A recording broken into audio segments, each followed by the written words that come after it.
मित्रों नमस्कार। आज हम एक बड़े ख़ास मुद्दे पर आपसे चर्चा करेंगे। वो मुद्दा है जिस तरह से अमेरिका और ईरान का जो युद्ध चल रहा है, ये युद्ध दुनिया को कहाँ लेकर जा रहा है और आने वाले समय में और कैसे युद्ध होंगे और क्या स्थिति होगी, इनकी मैं आपसे चर्चा करूँगा। सबसे पहले तो यदि हम देखते हैं इस युद्ध के जो महानायक हैं, उन नायकों में 2 धर्म विशेष रूप से इसमें आते हैं, वो है इस्लाम और ईसाई। इन 2 की विशेष जो लड़ाई है, ये लड़ाई बड़ी नेगेटिव स्थिति में आएगी और तीनों अब्राहमिक संस्कृति के मानने वाले हैं। और अब्राहमिक संस्कृति में यदि हम बात करते हैं, तो यहूदी भी उसी संस्कृति से उपजे हैं और उन्हीं से इन 2 की उत्पत्ति हुई है। बाकी इस्लाम में और उसमें कुछ लोग मिले हैं, तो मार काट कर जो व्यवस्थाएँ की गई हैं, तो हिंदुओं को भी इसमें कन्वर्ट किया गया है, तो उससे ये कन्वर्ट हुए हैं। अब यदि हम इन 3 संस्कृतियों की विशेष बात करें, इस्लाम की बात करें, ईसाई की बात करें और सनातन संस्कृति की बात करें, इन तीनों संस्कृतियों का आने वाले समय में होना क्या है? बौद्ध संस्कृति को हमने इसलिए नहीं है कि बौद्धों का तो अंत तो बहुत पहले से शुरू हो चुका है और अब वो बहुत कम स्थिति में है और चीन मीन में कुछ जगह पर बचे हुए हैं, तो आने वाले समय में उनका अंत भी बहुत जल्दी हो जाएगा। क्योंकि जिस तरह से चीन जो हरकतें कर रहा है, वो संस्कृति के लिए बहुत अच्छी हरकतें नहीं है। हालांकि हरकतें तो जितने भी कर रहे हैं, चाहे सनातन के लोग हों, चाहे इस्लाम के लोग हों, चाहे ईसाइयत के हों, चाहे अब्राहमिक रिलीजन के और धर्म हों या बौद्ध हों, ये सब नष्ट होने के लक्षण ही हैं, क्योंकि सब अपने मूलभूत सिद्धांतों से ये भटक चुके हैं और नई संस्कृति का उदय होना है। अब यदि हम इसमें एक पुरानी संस्कृति की बात करते हैं, ईसाई संस्कृति को लेते हैं, तो ईसाइयों के लिए अभी भी जो समय चल रहा है, ये राहु की महादशा 2010 से 2028 तक चल रही है। इस कुंडली को देखते हैं तो राहु यहाँ 10वें भाव में विराजमान है और अभी वर्तमान स्थिति में जो रखते हैं, तो दिसंबर के आसपास तक राहु इसी में प्रवेश करने वाले हैं। तो आने वाला जो 1.5 साल है, 18 महीने दिसंबर के बाद, ये 18 महीने ईसाई संस्कृति के लिए बहुत अच्छे नहीं हैं, क्योंकि इनके जो मानने वाले देश हैं, ये अपने आप पर अनियंत्रित हो जाएंगे और पूरी दुनिया में राजा बनने के लिए वापस प्रयास करना शुरू कर देंगे। और ये इनका जो प्रयास है, ये प्रयास बहुत अधिक मुझे सफल होता हुआ दिखाई नहीं दे रहा है। उसके पीछे कारण है जो राहु की महादशा में अभी दिसंबर 26 से जनवरी 28 तक मंगल की अंतर्दशा चलेगी। मंगल इनकी मार्गशीर्ष बना हुआ है, तो इस बात का विशेष ध्यान रखें। दिसंबर 26 से जनवरी 28 ये समय मतलब 27 का पूरा समय है, जिसमें कि इन्हें लंबे नुकसान की स्थिति बन रही है और जिसमें ये अनियंत्रित होकर कुछ भी निर्णय लेकर पूरी दुनिया को एक नई समस्याओं में डालने की स्थिति में दिखाई देते हैं। वहीं दूसरी बात करें, क्योंकि अब अमेरिका का अभी तक तो यूक्रेन और रशिया का युद्ध चल रहा था, छोटे छोटे अजरबैजान इनके युद्ध चल रहे थे, लेकिन अब ये युद्ध संस्कृतियों में और समाज में बदलते जा रहे हैं। अमेरिका का अब ईरान से आना शुरू हुआ। अब कुछ दिन के अंदर जैसे अब बकरी शनि चल रहा है, अब ये पूरे मुस्लिम देशों को में 2-3 धड़े बना देगा। कुछ अमेरिका के साथ जाएंगे, कुछ अलग जाएंगे, कुछ टर्की के साथ जाएंगे और बीच में जो टांग फंसाता रहेगा वो होगा चीन। तो ये स्थिति अभी शनि के बकरी होने में दिसंबर तक ये स्थिति इनडायरेक्टली सबकी बन जाएगी और दिसंबर के बाद फिर एक नई बातों का उदय होगा, जिसमें कि फिर युद्ध नए रूप से ये टर्न हो जाएगा और फिर वो एक युद्ध देश का नहीं होते हुए संस्कृतियों का युद्ध हो जाएगा। इस्लामिक को मानने वाले एक तरफ होते चले जाएंगे, ईसाई को मानने वाले एक तरफ होते चले जाएंगे, बुद्धिस्ट एक तरफ होते जाएंगे और उसमें कई देशों का आपस में फिर बंटवारा हो जाएगा। जैसा तो द्वितीय विश्व युद्ध में, प्रथम विश्व युद्ध में हुआ था, वैसा ही इसमें होने वाला है। तो और यदि हम इस्लाम की कुंडली को लेते हैं, तो यहाँ भी राहु की महादशा है।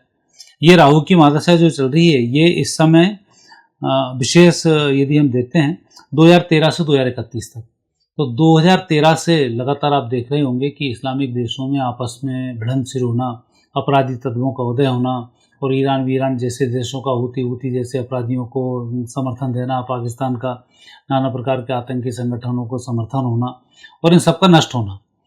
अब ये नष्ट होना इनका शुरू हो चुका है 2013 से और 2031 तक ये राहु चलेंगे। तो अब आपने देखा 2031 के आसपास 27-28 में यहाँ पर स्थिति बन रही है राहु में मंगल की ईसाइयों में, और यहाँ राहु में जो मंगल की स्थिति बनती है 30 और 31 में बनती है। तो अब जो आने वाला युद्ध है अप्रैल 25 से अप्रैल 28 तक का, ये है शुक्र। राहु में जो शुक्र है ये राहु में शुक्र इस्लामिक देशों के अंदर आपस में फूट डालने का काम करेगा और इन्हें एकत्रीकरण भी इनका करना शुरू कर देगा और इनके अंदर जो एक अमानवीय चेहरे हैं वो सब उभर कर सामने आना शुरू हो जाएंगे और अपराधी तत्व, अराजक तत्व जो है इसमें से बढ़ना शुरू हो जाएंगे और ये लगातार नकारात्मक स्थिति को बताते बताते इन पूरे मुस्लिम देशों को, मिडिल ईस्ट को ये कहीं ना कहीं खतरे में डाल देंगे और ऐसी स्थिति इसमें निर्मित हो जाएगी 2028 तक कि लोग इनसे घृणा करना शुरू कर देंगे। कई देशों में इनके खिलाफ उपद्रव शुरू हो जाएंगे और कई देशों में जहां इनकी बहुलता है वहां पर ये उपद्रव करना शुरू कर देंगे। ये सब अप्रैल 25 से शुरू हुआ है और अप्रैल 28 तक ये चलता रहेगा और अप्रैल 28 के बाद जैसे ही सूर्य आएगा तो सूर्य की स्थिति इनके गृह योगों में बहुत बेहतर अब नहीं है और ये जो सूर्य और शनि का कॉम्बिनेशन बना हुआ है ये इनके लगातार नकारात्मक होने का, इनके इकट्ठे होकर लगातार बढ़ने का ये संकेत है। तो सूर्य के समय में 28 और 29 में ये देखेंगे जरूर जीतते हुए, लेकिन अंतोगत्वा इनका एक तरीके से विनाश होना शुरू हो जाएगा और अंत जो इनकी स्थिति बनेगी वो मंगल में आएगी। सितंबर 30 से लेकर सितंबर 31 तक ये इनके लिए पूर्ण रूप से मार्केश है और ये अपनी संस्कृति को बहुत ज़बरदस्त खतरे में डालेंगे और ऐसी स्थिति इसमें बन रही है। तो अपराधियों के चलते हुए जो राहु जिस तरह से बढ़ रहा है यह इन संस्कृतियों के लिए बहुत बेहतर नहीं है। जो युद्ध भी इस तरह से चल रहा है तो ये युद्ध अभी देश देशों का युद्ध दिखाई दे रहा है, लेकिन आने वाले समय में ये युद्ध बहुत जल्दी 2026 समाप्त होते होते 27 स्टार्टिंग होते होते ये एक संस्कृतियों का युद्ध बन जाएगा। और यदि हम ईसाइयों की बात करें तो ईसाइयत में तो चूंकि इनको तो लग रहा है कि हम दुनिया पर राज्य करने के लिए पैदा हुए हैं और हम सब कुछ सही कर लेंगे, तो वो स्थिति इनकी जनवरी 2028 तक बनती है कि राहु की महादशा जनवरी 2028 तक बनती है। तब तक ये पूरी दुनिया को एक नेगेटिव स्थिति में लाकर खड़ा कर देंगे क्योंकि इनका दिसंबर 26 से जनवरी 28 तक राहु में मंगल चलेगा और यह मंगल इनका फिर मार्केश बनता है। तो ये जो मार्केश मंगल बन रहा है ये पूरी दुनिया को एक नए खतरे की ओर डालने के संकेत प्रदान कर रहा है। तो दूसरी स्थिति इसमें यह बनती है कि अब आने वाला जो समय है वो ईसाइयत संस्कृति के माध्यम से पूरी दुनिया को संकट में डालने वाला समय है और उसमें आग में घी का जो काम करेंगे वो संस्कृति करेगी इस्लामिक कट्टरवादी लोग। तो ये इसमें नेगेटिव स्थिति में आएंगे। और यदि हम 2030 की बात करते हैं, भारत की बात करते हैं, सनातन संस्कृति की बात करते हैं, तो सनातन संस्कृति में अभी बहुत सारे नेगेटिव स्थिति होनी बाकी है क्योंकि सनातन के जहाँ लोग निवास करते हैं वहाँ पर विभिन्न प्रकार की संस्कृतियों के हैं और जब ये युद्ध एक ऐसी स्थिति में पहुंचेगा कि संस्कृतियों का युद्ध बन जाएगा तो भारत के अंदर ये जो संस्कृति वाले विभिन्न लोग हैं ये एक देश के अंदर अराजकताएं फैलाना शुरू कर देंगे और भारत के अंदर एक नई प्रकार के उपद्रव की स्थिति को भी दिखाता है। और ये स्थिति बहुत लंबी नहीं है, 27-28 में स्थिति भारत में भी निर्मित हो जाएगी क्योंकि अभी फरवरी 26 से लेकर फरवरी 27 तक राहु चल रहा है। तो नाना प्रकार के प्रोटेस्ट होना शुरू होंगे और संसद सत्र पूरे समय तक लगेंगे नहीं तो लगातार सरकार की अनदेखी विपक्ष के द्वारा की जाएगी, अराजक तत्वों का उसमें झोंका लगाया जाएगा और भारतीय संस्कृति को नष्ट करने के लगातार प्रयास किए जाएंगे ताकि सनातन उठ ना सके और जो गुलामी के लिए जिस भारत की संरचना की है उससे बाहर भारत आ ना सके। लेकिन ये स्थिति फरवरी 27 के बाद बदलने वाली है। लगातार जो गुरु आएगा तो फरवरी 27 से फरवरी 28 और फरवरी 28 से मार्च 29 का समय शनि का समय है। तो ये दोनों समय में विशेष रूप से फरवरी 27 से फरवरी 28 में भारत के साथ मार्केश होगा।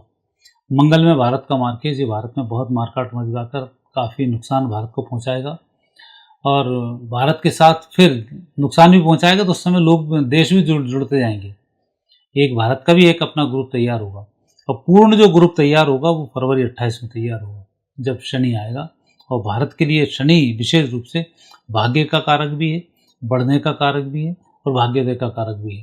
तो वहाँ पर जब स्थिति बनेगी तब फिर सारी परिस्थितियाँ भारत के पक्ष में आनी शुरू हो जाएंगी।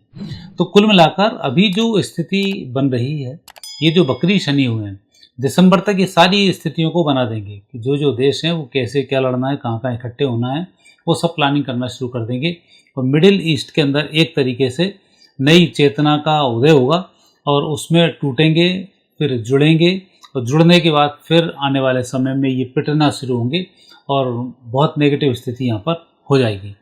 और यदि ईसाइयत की हम बात करते हैं तो यहाँ पर ईसाई जो देश हैं उनके अंदर एक अहंकार की उत्पत्ति होगी।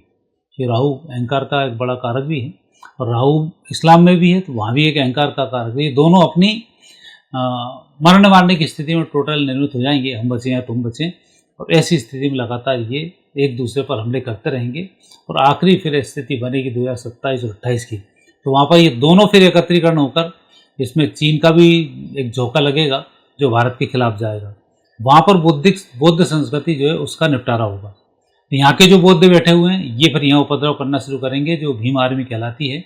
इसकी असल भूमिका तो आपको तब समझ में आएगी कि किस तरीके से उपद्रव खड़े कर रहे हैं। तो ये जो स्थिति अब निर्मित आने वाले समय में होने वाली है, उसके एक सहयोग ऐसे दिखाई देते हैं कि आने वाला जो समय है बहुत बेहतर समय इसमें नहीं है। ईसाइयत की बात करें तो ये लग जरूर रहा है कि बड़े मंगल इनका कारक है। हाँ, मंगल कारक था तो इनने पूरी दुनिया पर शासन किया। सूर्यास्त इनके समय में नहीं होता था और जितना भी इनको वैमनस्य फैलाने की कोशिश करनी थी प्रेम के माध्यम से, दया के माध्यम से, वो इन्होंने फैलाया। लेकिन अब वो समय, चूंकि राहु की महादशा है, तो ये जितने अंदर पाप छिपे होते हैं ये सब ओपन हो जाते हैं। तो आप लगातार देख रहे होंगे 2010 से अंग्रेज मिशनरियों के पाप लगातार सामने आ रहे हैं, पूरी दुनिया में उनको भागना पड़ रहा है और स्थिति लगातार नेगेटिव हो रही है। तो ये स्थिति 2028 तक दिखाई देती है और 28 के बाद जब गुरु आएंगे तब भारत की जो कुंडली उस पर राहु शुरू हो जाएगा, तो इन दुनिया का नेतृत्व अब भारत करेगा और भारत फिर इसमें पूर्ण रूप से सफल भी होगा। तो आने वाली सदी जो है वो अब सनातन की और भारत की और नए भाग्य की सदी है और उसमें उत्तम फलों की प्राप्ति होने वाली है।